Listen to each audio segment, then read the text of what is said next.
one last theory, not interpretation, that I wanted to ask about. So you mentioned earlier in the conversation when we were talking about the Einstein-Podolsky-Rosen argument that this phrase "God does not play dice" is not what motivated this whole paper. Right. But as far as I've been able to gather from the discussions of quantum mechanics that I've listened in on, there is a contingent of people who are deeply troubled by the randomness that seems to be inherent to at least some of the theories of quantum mechanics. And are there any important theories, like maybe is the Bohmian theory might be one of these that tries to give a determinist picture of what's happening? So the Bohmian thing, again, there's a kind of big umbrella that's called pilot wave theory. And you could say in the pilot wave theory, first of all, you have a wave function. Of course, you have a wave function or a quantum state in all these theories. It never collapses. So this kind of GRW move of actually having physical collapses is off the table.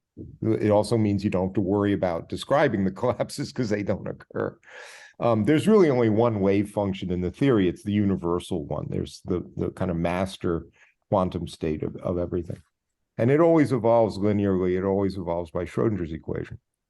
Now, in order to avoid this many worlds result, the way you avoid it is you say, yeah, but of course, there's some more than that in the theory. There are these other local beables, like particles or fields or something, that are the familiar things that cats and dogs and mice and tables and chairs are made out of. And in the original Bohmian mechanics or de Broglie-Bohm theory, which is a non-relativistic theory, and it's a particle theory, there are particles. I mean, this extra thing that goes beyond the wave function are particles, and they're really like classical point particles that move around continuously in space in accordance with a certain well-defined deterministic law that's called the guidance equation. The wave function plugs into the guidance equation. So that's why the wave function is guiding the particles. The wave function determines how they move, yes? And does so deterministically. The whole theory is deterministic from beginning to end. When you move on to do what's called quantum field theory, which allows for phenomena that the simple quantum mechanics doesn't. Like in simple quantum mechanics, there's no particle creation and annihilation. You just have a given set of particles. If you have 18, then you always have 18. But in the lab, you see things that are normally described as the creation of new particles, or an electron and a positron coming together and annihilating. So the particle number changes, yeah? So of course, physics has to account for that. And the gadget we have that does that is called quantum field theory. So then you say, well, what would a kind of pilot wave version of quantum field theory look like? And probably the easiest way to do it is actually to go to an indeterministic theory at that point. Or another thing you can do is you have a little bit of trouble that comes from dealing with space-time as a continuum. You can try and make space-time discrete or put it on a lattice. And if you do that, then the natural thing to do is to have some of the theory of how the particles move, become indeterministic and give you the probability at any given moment that it jumps from this lattice point to a nearby lattice point, right? And so most of the people I know who do this stuff professionally, they're fine with that. They say, okay, if the easiest thing and most natural thing to do to implement this master idea is to have a deterministic dynamics for the wave function, but an indeterministic dynamics for the extra stuff, so be it. They're not upset about it. There are a few people who are. There are a few people who really want determinism and would really prefer it. and they might look for other options, or fancify the theory or add something to the theory to try and recover determinism. But I can just report sociologically, almost all the people I know who are attracted to that approach are not attracted because of the determinism. They're attracted because it's a clear theory. You can write it down. It's mathematically simpler than a collapse theory because you don't have collapses. And to many people, the collapses just don't smell right. What can you say? You have the intuition that just seems like odd behavior. So yeah, the determinism part, and there's letters where Einstein clearly states it wasn't the indeterminism that really bothered him, right? It's the non-locality.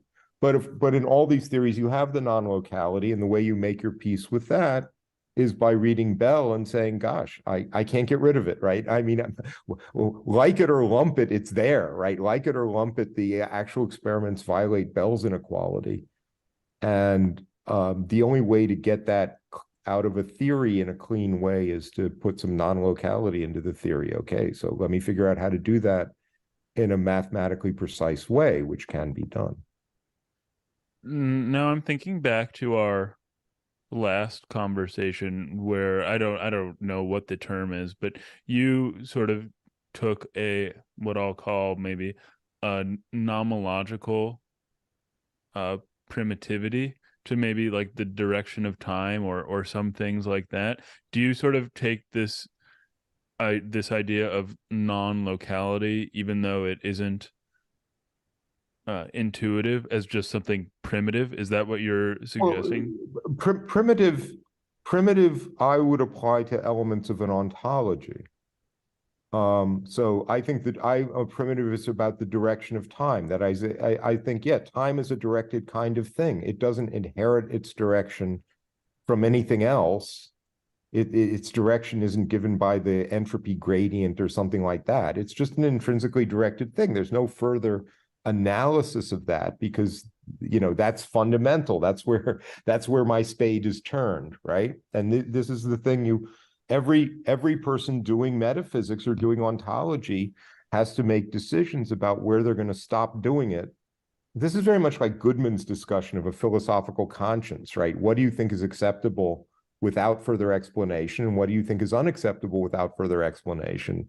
And people have different consciences, and there are dangers either way, right? If you're looking for the foundational things and you stop too soon, then you miss some underlying explanation. But if you insist on trying to dig beneath the foundations, well, there's nothing beneath the foundations, and you're never gonna get there. So I would say, yeah, I take the direction of time to be foundational, primitive, not explained in terms of anything else. David would completely disagree. Lots of people would disagree. I take the quantum state to be foundational. I don't think you explain it in terms of anything else. I take a certain space-time structure to be foundational.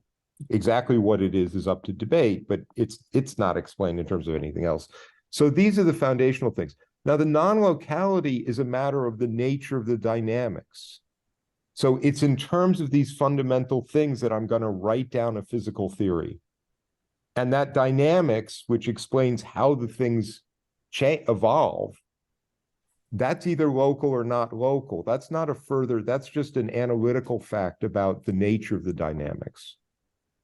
And you can do Maxwellian electrodynamics with a completely local theory. And you can do Newtonian mechanics basically with a completely local theory. But neither of those can violate Bell's inequality, and Bell's inequality is in fact violated for these experiments done far away from each other. And so there has to be some real physical influence of what goes on in one lab for what happens in the other lab, even though the other lab is really, really, really, really, really, really, really far away. And in fact, so far away that even light signals couldn't get you from this lab to that lab in time. I wouldn't say that that's fundamental. It's just inescapable, right? It's just you're not going to be able to write down a physical theory that actually makes the predictions that correspond to what we see without that. That's what Bell proves. A local theory can't make those predictions. So I wouldn't use the word fundamental there because it's not a piece of ontology. It's rather an aspect of the dynamics. Sure. And something we started off with was this disparity between our classical picture of the world and the quantum picture of the world. And I was just trying to think why it is that I find the idea of randomness so concerning. And I think it's because in our classical picture of the world, there isn't any. But you suggested, or at least I inferred from what you were saying, that the indeterminacy doesn't bother you at all. And no, I mean, yeah, I mean, can you explain why it doesn't? Maybe it doesn't sure, need an explanation. but I mean, there's some easy things to say, which is having probabilities in many circumstances for everyday life. The relevant probabilities will be either very, very, very, very near one or very, very, very, very near zero. They won't be exactly one, they won't be exactly zero. But if they're close enough, okay, close enough, close enough is good enough. If quantum mechanics tells me if I drop my plate on the table, there's some chance it'll quantum tunnel through and hit the floor. But that chance is so small that you could be dropping plates on tables for the entire history of the universe and not come near any noticeable chance of that happening. Okay, I mean, certainly that doesn't bother me. If subatomic things happen with really, comparable probabilities, okay, there's a 25% chance of this and a 10% chance of that. So big probabilities, but there are microscopic events going on. Again, okay, but I interacted with the world at a macroscopic scale. It's not clear to me. So I'm not sure, am I supposed to be upset just about the very idea of probability or of indeterminism? All I can report is that I'm not. I'm not sure why I should be upset about it. Maybe you could articulate, I mean, you could just feel creepy about it, I guess. Yeah. I personally don't feel creepy about it. So if you could motivate why I should be upset about it, I could better answer the question. I just can report subjectively. Yeah, okay, maybe it's like that. Yeah, I think it is just a creepy feeling. Okay. Really. I'm not an exorcist, so I can't. Sure. Well, I'm sure that if I had the training in physics that you have, that might be dispelled because I wouldn't be committed to viewing the world in this sort of classical way. Yeah, I mean, and classical is kind of a funny word. Democritus had this picture of these atoms falling through empty space, which I don't know whether you want to call it classical. It's certainly very comprehensible. And he was stuck with this problem. He said, but then why don't they just always fall? I mean, why? They're supposed to start banging into each other and connecting up and making things. And so we put these indeterministic swerves in, right? Just to solve the problem. Okay, sometimes they just do. I don't know, should I be really upset about that? I mean, the world's the way the world is. I can't let my prejudices, if I got a prejudice toward determinism by learning Newtonian mechanics, well, Newtonian mechanics is wrong. We know that. If I got a prejudice toward determinism by learning, Maxwellian electrodynamics, but that theory is false. I should not let the familiarity of a bunch of false theories that I learn prejudice me or close my mind to the true theory. Right. Right. And if I were really committed to just my experience, then I would also have to disavow all speech of electrons and quarks and all of these things that I can't observe that are equally, I guess, unintuitive. Yeah. And look, your everyday experience, you actually appeal to things like luck and chance. Yeah. You say, look, that was just a coincidence, or that was just by, I mean, Aristotle talks about talking about luck and chance as kind of agents. I mean, he's upset of talking to them as agents, but it's not that unintuitive to say, yeah, some things are determined and some things, sometimes it comes out this way and sometimes it comes out that way, right? You know, I try and make a nice crepe, and sometimes it comes out okay and sometimes it doesn't. You know? In everyday life, it's not clear that the notion of chance, fundamental chance, is that foreign to everyday thinking. It kind of gets driven out of us if we do a lot of physics, because we start with Newtonian mechanics and everything, and you know, those are deterministic theories.